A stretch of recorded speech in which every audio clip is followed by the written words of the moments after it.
সকাল সকাল হসপিটালকে টাটা করে চলে আসলাম বাইরে, কারণ সেটা নাইট ডিউটি ছিল। আর গুড মর্নিং গাইস, সবাই শীতের মধ্যে কেমন আছো?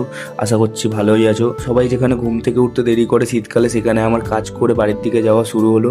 আর প্রচুর ঠান্ডা পড়েছে, এরকমভাবে তো মানে একদম ভালোই লাগে না। তাও কি করব, পয়সা কামানোর জন্য তো কাজ করতেই হবে। আর হ্যাঁ, এখন রয়েছে 15 ডিগ্রি সেলসিয়াস, আর এখন বাজে 7:30 কি 8টা এরকম সামথিং। আর পেয়ে গেছে বহুত জোরে খিদে, তাই বেশি ওয়েট না করে সাইকেল চালাতে চালাতে সোজা চলে গেলাম একটা পরোটার দোকানে। তো বেশি লেট না করে বলে দিলাম আমাদেরকে 1 প্লেট করে পরোটা দাও। তো আমার পরোটাটা আমার কাছে চলে এসছে, তাই বেশি দেরি না করে পরোটাও খেয়ে নিলাম। তো বেরোনোর সময় এই পায়রাগুলোকে দেখে ভাবলাম তোমাদের সাথেও একটু শেয়ার করে দিই শ্যুটটা, তাই জন্য করে নিলাম। তো যেতে যেতে সাইকেলটা একটু মাঝপথে খারাপ হয়ে গেছিলো, তার জন্য আমরা হেঁটে হেঁটে যাচ্ছি। আর সকালবেলা গাইজ এরকম দুজন মিলে 3জন মিলে রাস্তায় হাঁটার মজাটাই আলাদা। আর হ্যাঁ গাইজ, যারা যারা এখনও আমার চ্যানেলটাকে সাবস্ক্রাইব করেনি তারা প্লিজ আমার চ্যানেলটাকে সাবস্ক্রাইব করে দাও। আমি প্রতিদিনই কাজে যাওয়ার জন্য এই রাস্তা দিয়েই যাওয়া আসা করি, কিন্তু ভিডিও দিতে পারি না। তার কারণটা একটাই, কারণ আমি বেরোই একটু লেট করে।